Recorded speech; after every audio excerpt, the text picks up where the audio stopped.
Welcome back to Toledo's most fun, local, and positive 9 a.m. show, Good Day. Yeah, we have plants in the ground in our Good Day garden. We're putting some more in today. We water, we feed, we prune, and we care for them. But if not for one little thing, we'd get nothing from our plants. How about those little things are bees, like the bzzz. We have Janet Tucker of the Raisin Beekeepers Club. She has more information on why it's so important and how we can celebrate the bees this weekend. Yes, good morning. Thanks for being here. Thanks for having me. Absolutely. So yeah, bees are really important, are they? They're extremely important. All pollinators are. Yes. Without those, we don't get those wonderful fruits and vegetables that we all love. Even, you know, your cows are going to suffer because they're not going to have the clover and that they love to eat. So, I mean, it's a chain of events. Without one, you don't have the other, and you don't have us. So it's all down the line. We all work together, don't we? And so you're having an event this weekend, right? What's happening? It's our Bee Day Festival. It's our 5th year having it. Wow. We love having it, and we keep growing every year. There's all kinds of fun events and, you know, vendors and honey. There's going to be some honey, people. There'll be honey. This year we're having a scavenger hunt for the kids. They can go around and find pollinator-related little pictures, and then they come back and they get a prize. Cool. We have our silent auction going on with all kinds of wonderful things. These are just a few of them. Yeah, let's talk about a couple of the things you brought here out on the table. So, first of all, you got to love the bright colors. Let's start here with this beautiful quilt.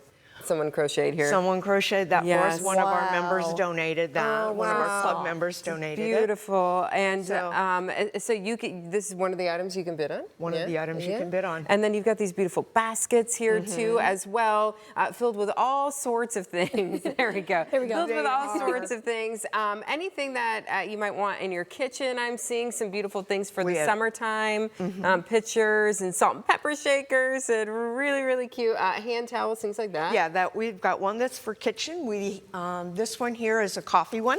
Oh, so a coffee basket. Whichever you like. If you like, you're a kitchen, you like that kind of stuff, or the coffee lovers, you could put some honey in your coffee too. Yes. Oh gosh, my mom found out too. that honey in her coffee was so much better than sugar.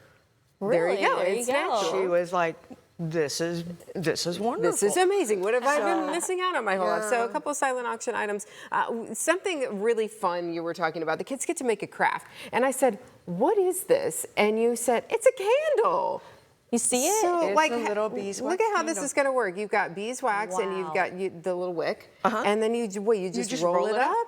That is so cool. No and then glue, and no then it comes nothing. into that. Wow. Yeah, because it's nice and sticky. That's Stays so in place. cool. Yeah, and you've got a candle. Nice And and you have a simple. candle to take home. That's really cool. So the kids get and they get to learn at the same time too. Exactly. Exactly. That makes a difference. Whoever's helping the kids with it will talk about how the bees make the beeswax, coming from the little glands on their belly, you know.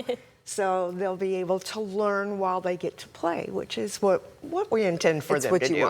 Yeah, exactly. So this is probably a busy time of year for you all in terms of beekeeping, yeah, because the bees they've been in and out Busy of hibernation bees. probably, right? Or how, I don't know if it's hibernation. Just winterization. Winterization. But now they're ready to go, huh? They are extremely ready to go. They are all over the place. We're finding swarms everywhere. So beekeepers are on the run from place to place, pulling them out of trees, pulling them off of cars, fence posts. I took one off of out from under a deck the other day. So wow, you know, they're just everywhere. Wow. Yeah. And then what are you able to do with them? Can you put them in a box or you rehome them? Yeah, we definitely rehome them. This is an observation. I will have this out at the festival as well. There's no bees in it right now. There's no bees in it now. But we put them into some kind of box, whether it is an observation nook box or a regular hive, and set them up for a new house. Wow. So how do you get them from like under the deck or the back porch into the box? Safely, right? You Scoop. You've got the touch though with the bee. You know how to. You have to. You know how to work with them. Yeah, and I can tell by the sound of their wings moving.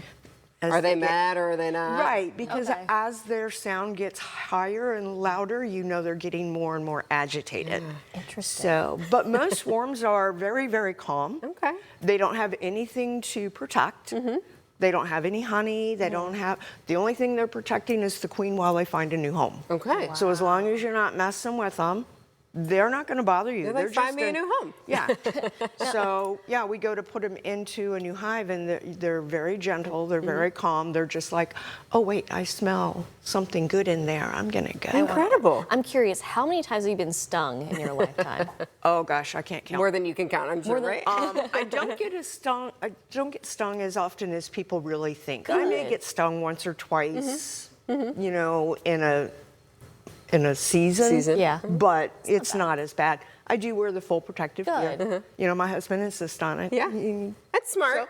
So, Wise smart. husband. Yes, Yeah. yes. And when you come out to the festival, you'll be able to taste some honey and Oh and yes, do all we of will that have too. our honey tasting, and you'll be able to taste everything from a wildflower up to the buckwheat honey. They're different. And they all have different flavors, Wow. right? According to whatever the bee's most predominant feed is, that's what the flavor of the honey's going to be. So, I mean, like basswood is extremely light in color and in taste. Your wildflower is a little bit sweeter. Your buckwheat is almost like molasses. It's Wow. dark and Never heavy. knew that. So yeah, And whatever. it depends on what they're variety. feeding on. I had no idea. That makes so much more sense now. So people can come out and enjoy themselves. When and where is it all happening? It is this Saturday, the 16th, at St. John's Lutheran Church, 3448. There it There is. we It's go. up on North the Adrian street. Adrian Highway, yeah. You got it. So right in the parking lot, there's plenty of room. It's free admission. It's free parking. Wow. Come out and join us and bid on one of our wonderful items, because this actually goes to support our youth mentorship program. Oh, beautiful. great. Where we're teaching young kids who want to get into beekeeping. Yeah. We set them up You need the next completely. generation. Right, we do. We need the next generation coming in, so we set them up completely, and this is what supports it. Awesome. Okay, you can come Perfect. help that out. That's wonderful. Janet, thanks so much Thank you for being so here today. Good to much. see you again. Well, thank you.